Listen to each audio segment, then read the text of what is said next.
चलिए, अच्छा एक करेक्शन कर लीजिएगा। देखिए वो क्या बोलते हैं, ल्यूसीन का स्ट्रक्चर लिखा होगा और आइसोल्यूसिन का था। नहीं, दोनों में थोड़ा अंतर है। और एक वैलिन है, ठीक है। वैलिन में साइड चेन क्या होता है, CH इधर CH2, सॉरी CH3 इधर CH3, यह है वैलिन का साइड चेन, ठीक है। ल्यूसिन का क्या होता है, एक तो CH2 इस चेन में बढ़ जाता है, यानी यहाँ CH3 और CH3 तो रहेगा ही, यहाँ CH और फिर इधर CH2 हो जाएगा, फिर ये चेंज आएगा ल्यूसिन में। आइसोल्यूसिन में क्या होगा, ऐसे CH ये रहा, इसके साथ आ जाएगा CH3 और इसके साथ आ जाएगा C2H5। ये थोड़ा सा मिस्टेक हो गया, तो ल्यूसिन वाला आइसोल्यूसिन में आ गया था, आइसोल्यूसिन वाला ल्यूसिन में, वो करेक्शन कर लीजिएगा, हमको याद आ रहा था इसीलिए हम बोले। अगर सही बना है तो कोई बात नहीं है, लेकिन अगर ऐसा नहीं बना है तो इसको सही कर लीजिए। यानी अगर एमिनो एसिड में ल्यूसिन दिखेगा तो कैसा, आप देख लीजिए, यहाँ रहेगा NH2, यहाँ रहेगा COH, यहाँ रहेगा हाइड्रोजन, ये तो फिक्स पॉइंट्स हैं, आ जाइए, ये तो फिक्स पॉइंट्स है। यहाँ साइड चेन में ल्यूसिन में होगा CH2CH3, सॉरी CH2CH, और उसके बाद इधर रहेगा CH3 और इधर रहेगा CH3, ठीक है। ये रहा ल्यूसिन का साइड चेन। और आइसोल्यूसिन का साइड चेन होगा, इधर हाइड्रोजन, इधर COH, इधर NH2, है ना, यहाँ CH, और इससे जुड़ेगा एक तरफ CH3 और एक तरफ C2H5, इससे ये रहा इसका साइड चेन, यानी इधर CH2 CH3 आ गया, यही अंतर, इसको सुधार लीजिए। This is leucine, this is isoleucine.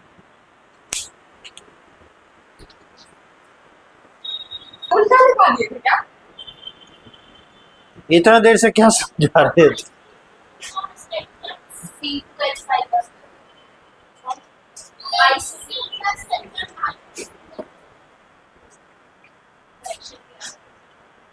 हो गया?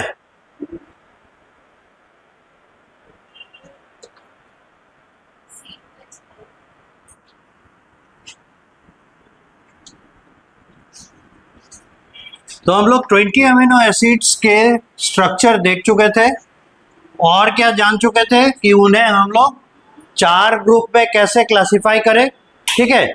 इसके अलावा और भी कुछ speciality, some more interesting properties of amino acids.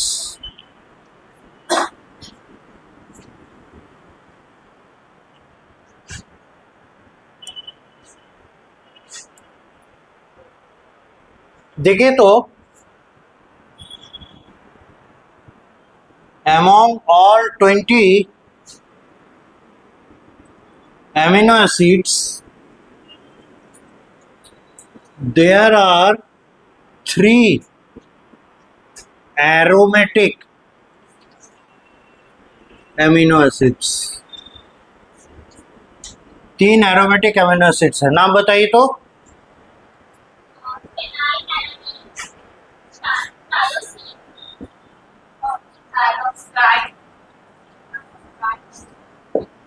Tryptophan, phenylalanine, tyrosine, ये दोनों हैं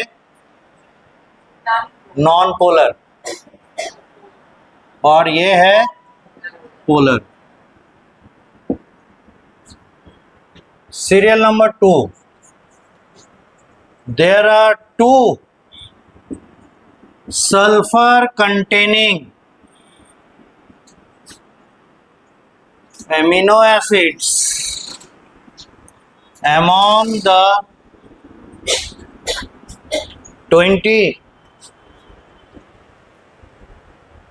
naturally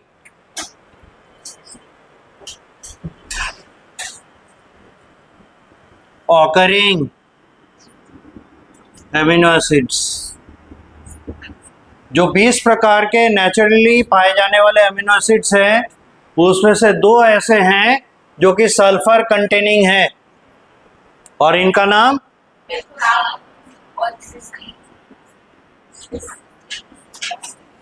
CYSTEIN, cysteine. Cysteine.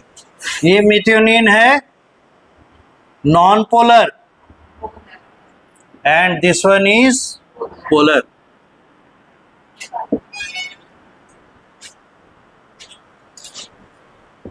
Serial number 3, the side chain of tryptophan is called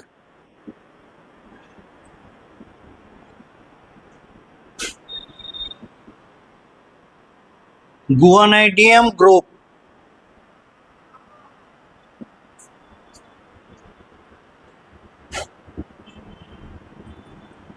The side chain of histidine is called imidazole group.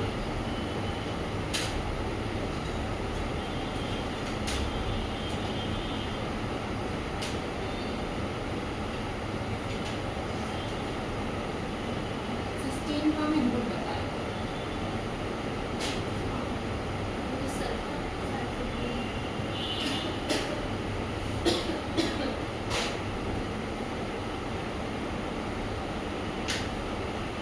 The side chain of cysteine is called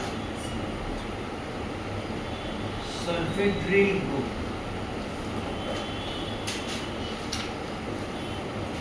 अब इनकी specialities. SH group is a polar group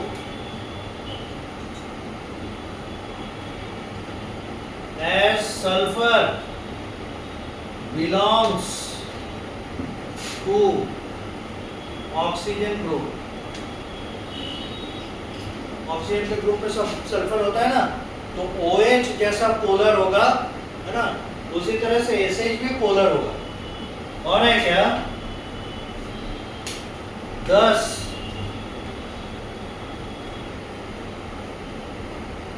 सल्फेट्रिल group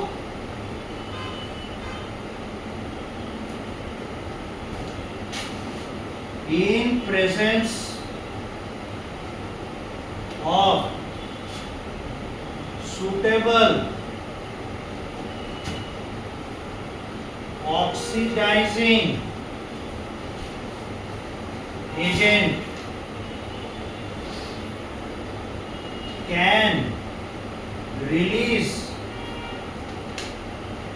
hydrogen and the sulfur can dimerize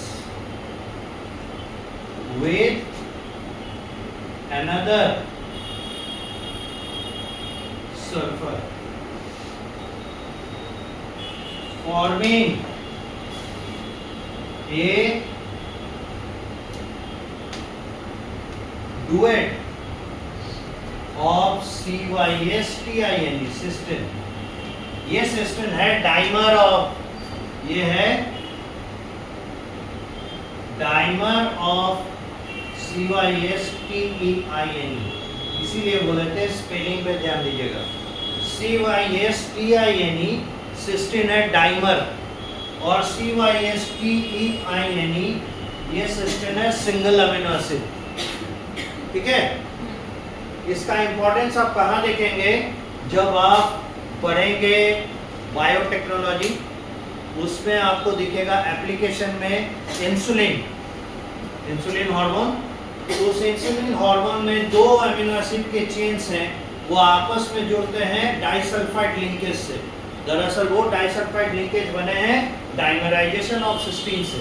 ये दूसरा, इसके 3 important चीजें हैं जो आपको देखने को मिलेंगी। एक तो वहाँ, दूसरा आपको दिखेगा जब आप ह्यूमन हेल्थ एंड डिजीज पढ़ेंगे तो उसमें अमीनो एसिड्स पढ़ने के लिए है, स्ट्रक्चर, अमीनो एसिड के स्ट्रक्चर। उसमें देखेंगे 2 लाइट चेन मतलब छोटे चेन और 2 हेवी चेन्स होते हैं, यानी बड़े चेन होते हैं अमीनो एसिड्स। तो टोटल 4 चेन्स हैं।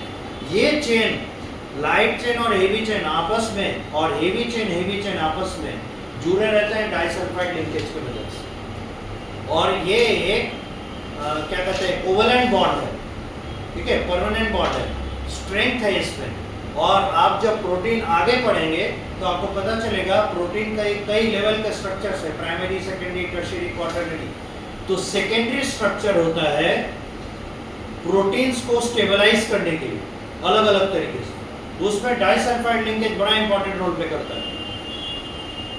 इसीलिए ये सल्फेटेड ग्रुप इतना इंपॉर्टेंट हो जाता है। इसका एक और इंपॉर्टेंस आपको नजर आएगा जब आप अगला चैप्टर पढ़ेंगे, मॉलिक्यूलर बेसिस ऑफ इनहेरिटेंस।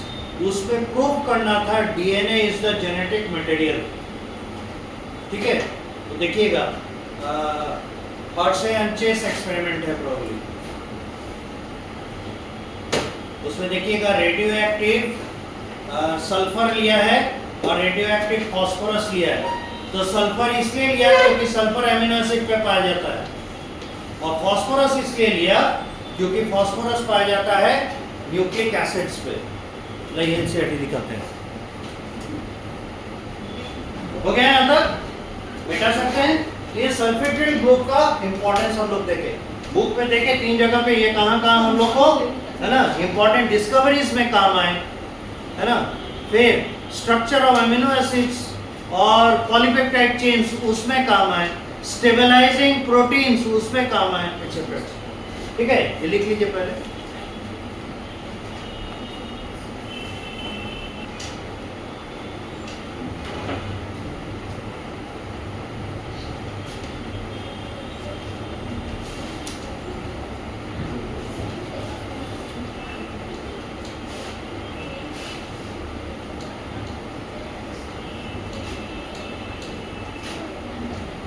देखिए यहाँ पे जो सिस्टीन का इतना तारीफ किया गया है वो क्या कहना चाह रहा है उसको गौर से देखिए। सिस्टीन कैसे लिखेंगे, यहाँ H, यहाँ NH2, यहाँ COH, ठीक है, और यहाँ है, अच्छा इसको ऐसे कर दे ताकि आसपास लीजिए, ऐसा कीजिए, इसको ऐसे घुमा दीजिए। COH यहाँ आ गया, NH2 यहाँ आ गया, यहाँ हाइड्रोजन आ गया, यहाँ क्या आएगा CH2SH, ठीक है। और इसके बगल में H CH2 ले आते हैं, इधर ले जाते हैं हाइड्रोजन, ऊपर कर देते हैं COH और इधर कर देते हैं NH2, ठीक है।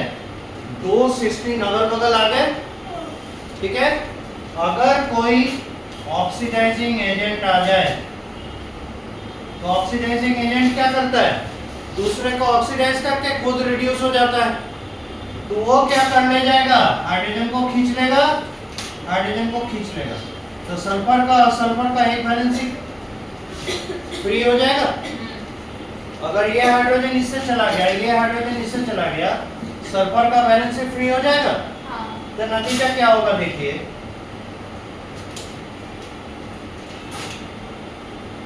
यहाँ COH, यहाँ NH2, यहाँ हाइड्रोजन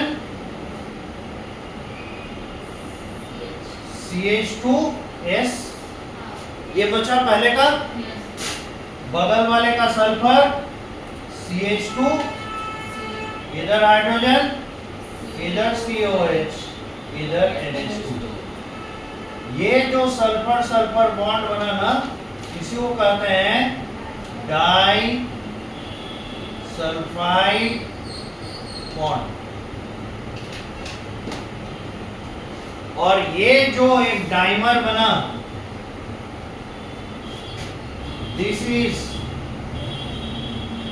CYSTINE, सिस्टीन, बराबर a dimer of CYSTEIN, a dimer of 2 cysteine molecules. 2 cysteine molecule का ये डाइमर जिसे CYSTINE कहा जाता है, सिस्टीन और सिस्टीन, जैसे दोनों के स्पेलिंग में थोड़ा अंतर है तो प्रोनाउंस करते समय उसके स्पेलिंग से ई हटा दीजिए ना तो डाइमर बन जाता है। हाँ तो कहता है वो तो है ही, इसीलिए तो अंतर करने के लिए वैसे रखा गया।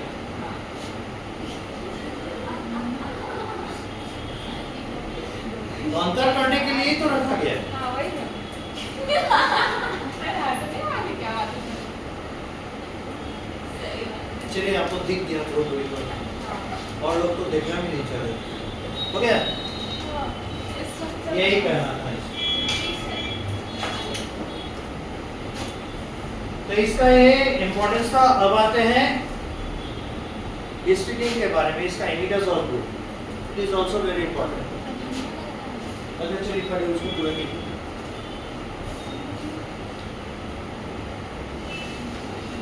बहुत अच्छा। अब देखिए दूसरा इंपॉर्टेंस इमिडाजोल ग्रुप का।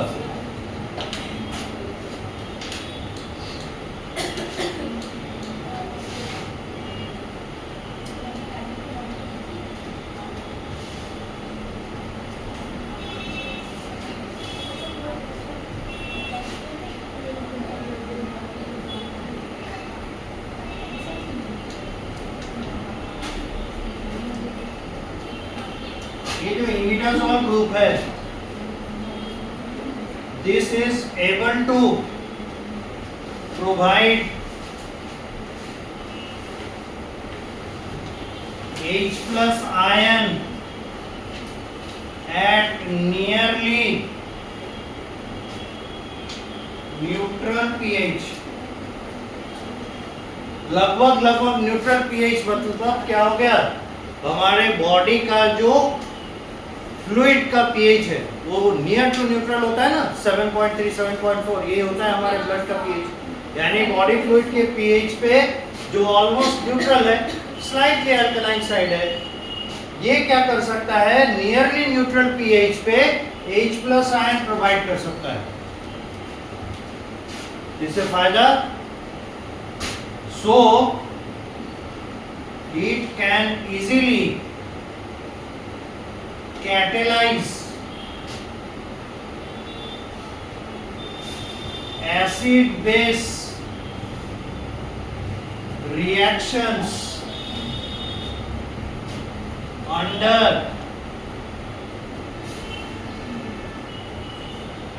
nearly neutral pH,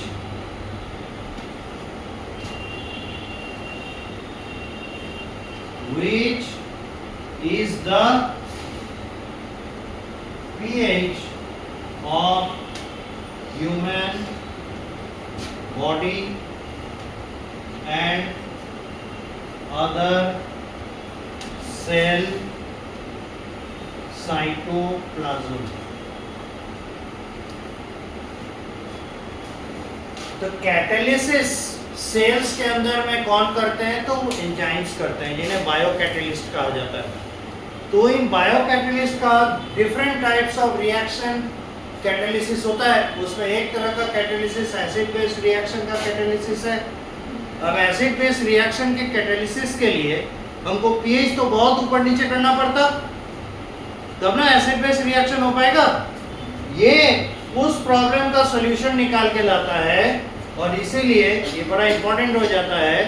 और ज़्यादातर एसिड बेस कैटालिसिस करने वाले एंजाइम्स के उन साइट्स पे, एक्टिव साइट्स पे जहाँ से फंक्शन होता है, वहाँ पर ये हिस्टीडीन ज़्यादा करके पाया जाता है, क्योंकि हिस्टीडीन में इमिडाजोल ग्रुप मिला और imidazole group neutral, near neutral pH पे H+ आयन दे सकता है। इसलिए ये एसिड बेस रिएक्शन कैटेलाइज कर सकता है। तो एसिड बेस रिएक्शन कैटेलाइज करने वाले एंजाइम्स का ये hot favourite amino acid. This is the importance. तो कई बार है ना, क्या करते हैं हम लोग, इस अमीनो एसिड को टारगेट करके बैक्टीरिया के ऊपर अटैक कर सकते हैं। जो उसका जो एसिड बेस कैटेलाइज करने वाला एंजाइम होगा, उसमें जहाँ हिस्टिडीन होगा, अगर हम उसके हिस्टिडीन को है ना पैरालाइज कर दें, इनएफेक्टिव बना दें, तो उसका पूरा एंजाइम ये शट डाउन कर जाएगा। और अगर उसका पूरा एंजाइम वेस्ट हो गया तो जो इंपॉर्टेंट कंपोनेंट्स उसके बॉडी में बनने थे, उसके सेल में बनने थे, वो रुक जाएंगे। और इससे क्या होगा, बैक्टीरिया बड़े आसानी से किल हो जाएगा।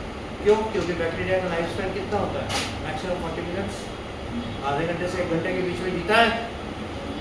तो नेचुरली क्या होगा, अगर आप 1 घंटे तक उसको ऐसा मौका नहीं दिए कि अपने लिए यूजफुल प्रोटीन्स बना सके, दे विल डाई। और तेजी से उनका है ना इन्फेक्शन लोड घटने लगता है बिकॉज ऑफ दिस। इससे देखिएगा कभी कभी इन्फेक्शन होने पर जो एंटीबायोटिक प्रिस्क्राइब किया जाता है, 1 डोज 2 डोज खाते ही बड़ा अच्छा फील करने लगता है। बिकॉज हम जो एंटीबायोटिक का यूज डोज लेते हैं बैक्टीरिया के सेल के कंपैरिजन में, है ना, तो वो बहुत तेजी से बैक्टीरिया का सेल डिवीजन रोक देता है। जब मास स्केल में बैक्टीरिया का सेल डिवीजन रुकेगा तो घंटे 2 घंटे के अंदर उसका पॉपुलेशन बहुत तेजी से गिरने लगेगा। तो जब बैक्टीरिया का पॉपुलेशन डाउन होगा, उसके द्वारा रिलीज किया गया टॉक्सिन्स या उसके द्वारा तैयार किया गया बैड इफेक्ट क्या होगा, घटने लगेगा। तो हमारा बॉडी रिकवर करेगा। This is it. पर गलतफहमी का शिकार होकर हम लोग क्या करते हैं, अब तो ठीक हो गए, वंडर ड्रग ले लिए, हम लोग तो ठीक हो गए, सोच के क्या करते हैं, एंटीबायोटिक का 2 या 3 डोज लेने के बाद छोड़ देते हैं। जबकि डॉक्टर्स प्रिस्क्राइब करते हैं 3 डेज 5 डेज या 7 डेज की। जरूरी होता है। रीजन, बहुत सारा बैक्टीरिया क्या होता है, डॉर्मेंट हो जाता है।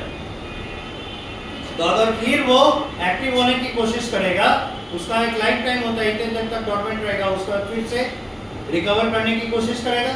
अगर उस समय भी वो मतलब इनहिबिटर उसके आसपास रहेगा, तो बचा हुआ जो बच गया था बैक्टीरिया, जो शेल में छुपा हुआ था, उसको जब रिप्रोड्यूस करने का मौका मिला, उसको जब एक्टिव होने का मौका मिला, फिर इस इन्फेक्शन के लिए क्या कहते हैं, एंटीडोट के कारण या एंटीबायोटिक के कारण उसका ही बचा हुआ पॉपुलेशन समाप्त। और नहीं तो अगर वो बच गए और एंटीबायोटिक का डोज हम इनकम्प्लीट रखते हैं, अब की बार जब बैक्टीरिया अटैक करेगा तो वो जरा सतर्क हो जाए।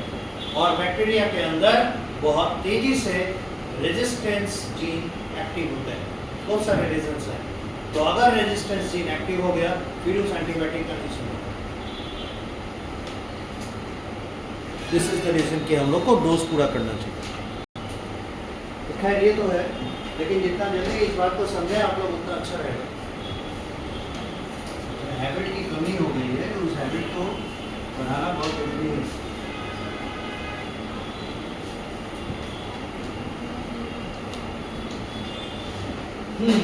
अब देखिए बहुत हुआ। अब एक बार फिर से हम लोग अमीनो एसिड्स के नाम लिखें, क्योंकि हम लोग को अब जानना है essential and semi essential and non essential amino acids क्या है। तो पहले देखिए amino acids essential,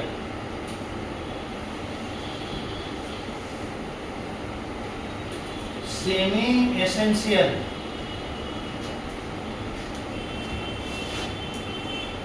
non essential amino acids.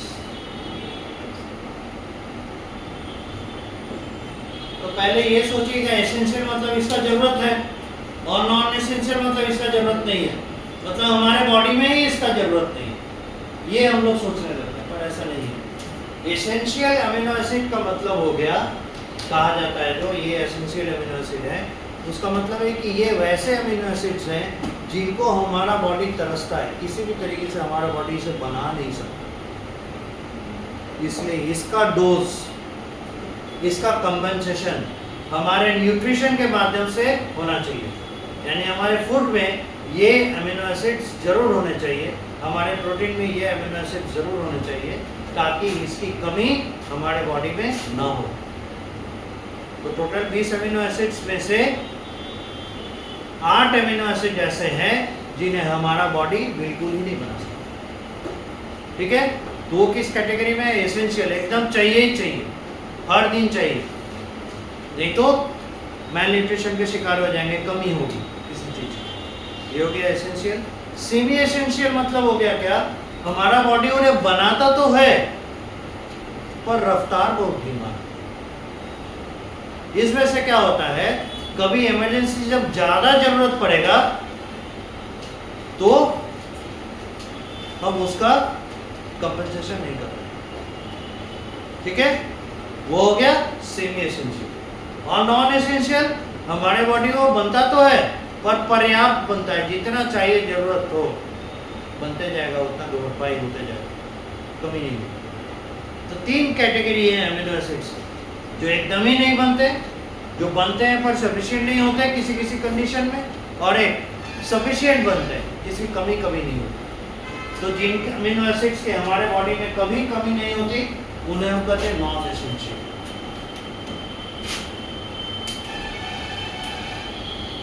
Form in our body and we never become deficit of them।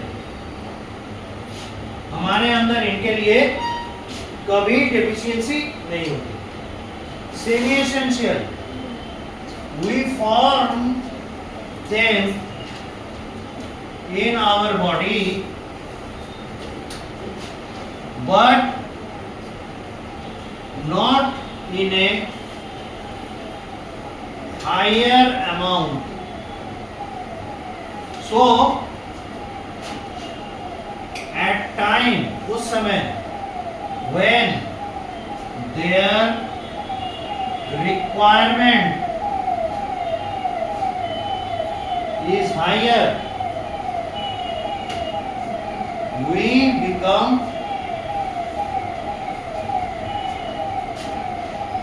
deficit for them।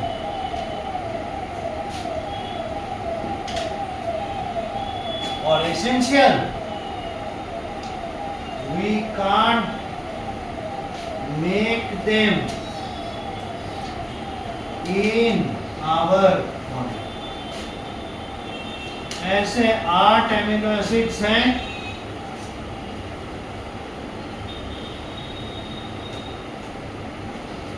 ऐसे 2 अमीनो एसिड्स हैं और ऐसे 10 amino acids. तो 10 के लिए हम लोग इंडिपेंडेंट हैं, 2 के लिए सेमी डिपेंडेंट हैं और 8 के लिए कंप्लीटली डिपेंडेंट।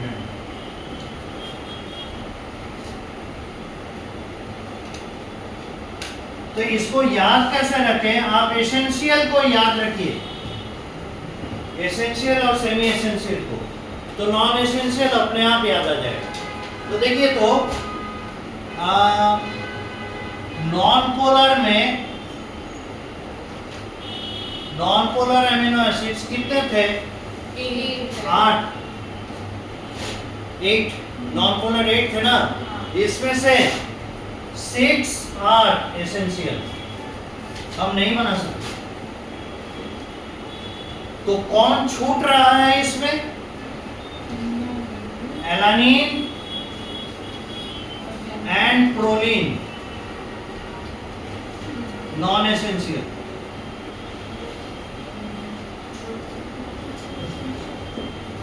ठीक है, तो बाकी जो बचे valine, leucine, isoleucine, tryptophan, methionine, phenylalanine हमारे लिए जरूरी है। ये 6 हम नहीं बना सकते, और एलानिन और प्रोलीन ये नॉन एसेंशियल हम बना लेते। अब पोलर अमीनो एसिड्स, इसमें ये कितने होते हैं? 7, इसमें 1 इज एसेंशियल, और ये है थ्रियोनिन, THR, वही सेकेंडरी अल्कोहल वाला। CHOH. तो बाकी कौन है? all six remaining are non essential. नहीं चाहिए, हम बना लेते हैं ESSENTIA।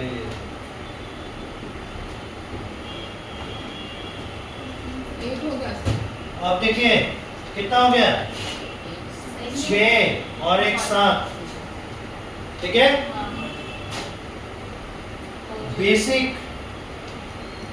या positively charged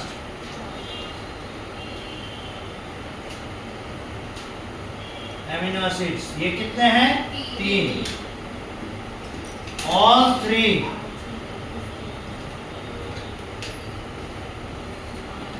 are essential but arginine and histidine are semi-essential.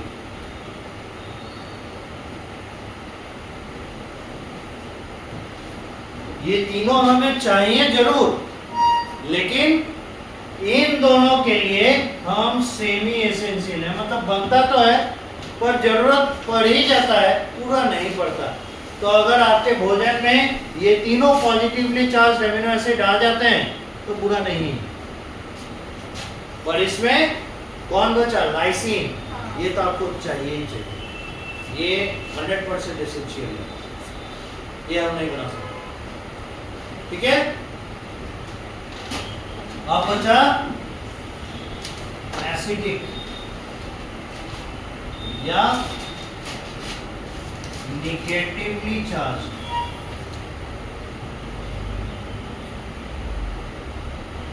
amino acid, जिसमें 0 is essential,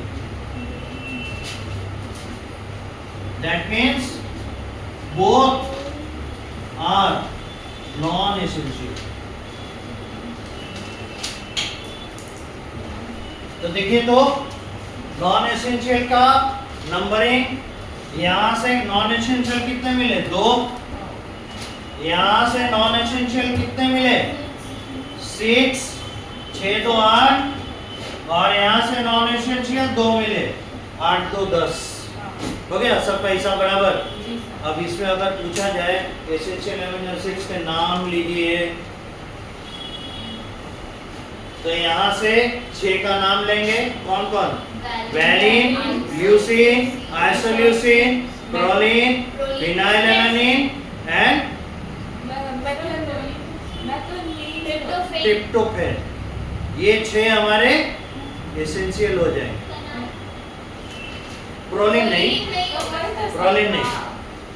valine, leucine, isoleucine, phenylalanine, methionine and tryptophan, ये 6 हो जाएंगे हमारे एसेंशियल। ये हो गया। उधर से थ्रियोनिन 7 हो गया, और एक आएगा लाइसिन 8 हो गया। कितना आसान है। तो ये ऑर्डर, ये क्लासिफिकेशन अच्छे से लिख के रखिएगा, याद रखिएगा, ये बहुत काम का है, बहुत सारे जगहों पे आपको हेल्प करेगा। सिर्फ यही नहीं, कॉम्पिटिशन्स में, जनरल नॉलेज में ये सब बहुत काम करता है। नॉन वेजिटेरियन डाइट में fish is the richest source of lysine, और जितने एसेंशियल है हमारे 8 एसेंशियल एमिनो एसिड्स है, जिसमें से 5 एसेंशियल एमिनो एसिड्स फिश में मिलता है। That is the reason why fish is supposed to be most nutritious diet. इसीलिए जापानीज इतने इंटेलिजेंट होता है, क्योंकि जापान पूरी तरीके से देखिएगा समुद्र के किनारे ही बसा है ना, और वहाँ चावल होता है खेती में, और वो फिश। तो फिश से उनका क्या हो जाता है? प्रोटीन और फैट्स। अगर बॉडी में ना चर्बी जमा रहा तो फैट्स वहाँ से आ जाता है, चावल से कार्बोहाइड्रेट बैलेंस डाइट हो जाता है।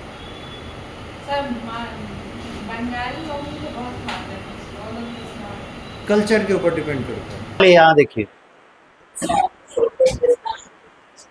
वाह, मेरे नाम का इतना बड़ा कॉमेडी हम आज तक नहीं सोचे थे। चलिए, what's in the name Shakespeare कह के गए हैं, पढ़ाई पे ध्यान दीजिए। बताए तो। अब यहाँ देखिए, ये हो गया कैसे हम लोग एसेंशियल और नॉन एसेंशियल अमीनो एसिड्स को पहचानेंगे, ये पता चल गया। ठीक है, अब मिटा देना, पूरा हो गया। हम लोग को देखना है कि जिस तरीके से मोनोसैकेराइड्स में है ना डी और एल फॉर्म के बारे में डिस्कस हम लोग किए, कैसे पहचानते थे। ग्लिसरॉल्डिहाइड को हम लोग मान लिए थे रेफरेंस मॉलिक्यूल। ठीक है, तो इसमें भी ग्लिसरॉल्डिहाइड को एज अ रेफरेंस हम लोग यूज करेंगे। तो देखिए, तो एक बार फिर से ग्लिसरॉल्डिहाइड में यहाँ क्या था, CHO था। अगर इधर OH आ जाता है, इधर H आता है और यहाँ पे CH2OH रहता है, तो ये क्या कहलाता, डी ग्लिसरॉल्डिहाइड। ठीक है, और अगर CHO लिखकर इस तरफ OH और इधर H डालते हैं और इधर CH2OH, तो ये हो जाता है एल ग्लिसरॉल्डिहाइड। ठीक है, अब देखिए, तो एक अमीनो एसिड में बार बार हम लोग बोल रहे हैं, एक तरफ NH2, एक तरफ COH, एक तरफ H और एक तरफ R, ऐसे है। ठीक है, जिसमें से ये तीनों ग्रुप्स जो हैं फिक्स्ड हैं और ये चेंज होने वाला है ना। हम लोग क्या करते हैं कि इसमें ग्लिसरॉल्डिहाइड की तरह लाने के लिए, इससे मिलता जुलता स्ट्रक्चर इसको बनाने के लिए, क्योंकि इसके भी कार्बन में 4 वैलेंसीज, इसके भी कार्बन में 4 वैलेंसीज, ये भी देख रहे हैं कि कैसा है, कायरल। ये भी क्या देख रहे हैं, कायरल, राइट। तो हम लोग इसको क्या करते हैं, ये मान लीजिए एक खिलौना है जिसमें 4 छोटे छोटे धागे लगे हुए हैं, तो एक धागा पकड़ के उठाते हैं और वो धागा होता है COH ग्रुप का।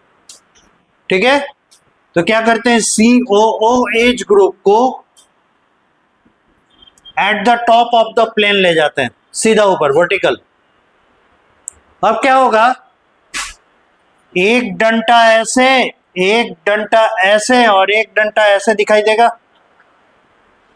हाँ बिल्कुल, फैन जैसा। लेकिन पंखा का क्या कीजिए, पंखी को थोड़ा झुका दीजिए, क्योंकि आप, हाँ बिल्कुल, क्योंकि ये ऐसे टांगा हुआ है तो बाकी तीनों ऐसे आ जाएगा।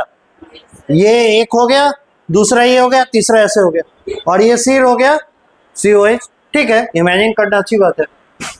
तो अब देखिए, तो एक तरफ लिखिए NH2, ठीक है, एक तरफ लिखिए हाइड्रोजन और एक तरफ लिखिए R। ठीक, अगर ऐसा रहे कि H से NH2 तक पहुंचना है तो इधर से आ सकते हैं, उधर से भी आ सकते हैं। तो शॉर्टेस्ट रूट क्या पड़ेगा, बिना R के हम ऐसे आ जाएं। तो अगर शॉर्टेस्ट रूट हाइड्रोजन से NH2 की तरफ लिए और अगर लेफ्ट वर्ड घूमना पड़ा तो this is L amino acid. कोई डाउट, इतना अच्छे से तो कोई नहीं समझा। और अगर ऐसे ही इसका झोटा पकड़ के ऊपर टांग दिए और ये कार्बन रूपी है ना अपना दे और दोनों हाथ के साथ ऐसे लटका कि इधर R, इधर देखिए, इधर हाइड्रोजन और इधर अगर NH2 चला गया तो आपकी देखिए, हाइड्रोजन से NH2 के तरफ जाने का शॉर्टेस्ट रूट इधर से दोनों में से क्या होगा, ये नजदीक पड़ेगा। अगर ऐसे जाने रहा दाएं तरफ, then it is R, sorry, not R, D amino acid.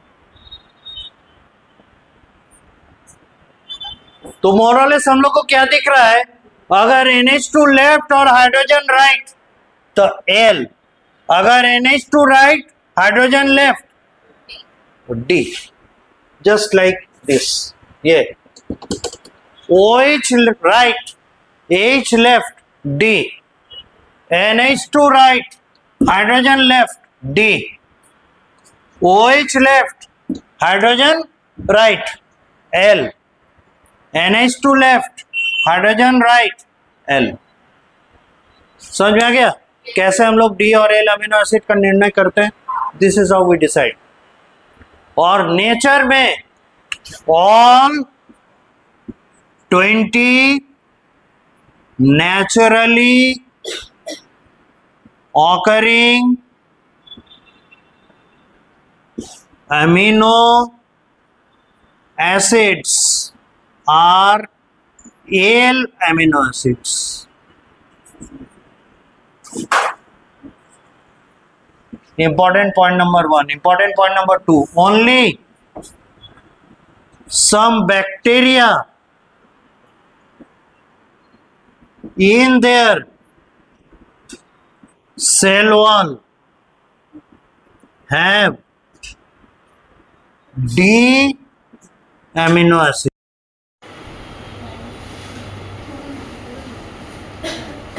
और इसीलिए बहुत सारे बैक्टीरिया हमारे लाइसोसाइम के अटैक से बच जाते हैं, क्योंकि हमारा लाइसोसाइम एल अमीनो एसिड को काट सकता है, उनके चेन को, डी अमीनो एसिड के चेन को नहीं, क्योंकि उसके एक्टिव साइट पे एंजाइम के माउथ पे जहाँ से वो अपना एक्शन करेगा वो हिस्सा डी अमीनो एसिड पे फिट नहीं बैठेगा. इसीलिए एल अमीनो एसिड जहाँ पे रहेंगे वहाँ पर वो उन्हें आसानी से काट सकते हैं. इसीलिए बहुत सारे बैक्टीरिया हमारे अटैक से बच जाते हैं. This is the reason. ठीक है, तो डी और एल का निर्णय कैसे करेंगे पता चल गया.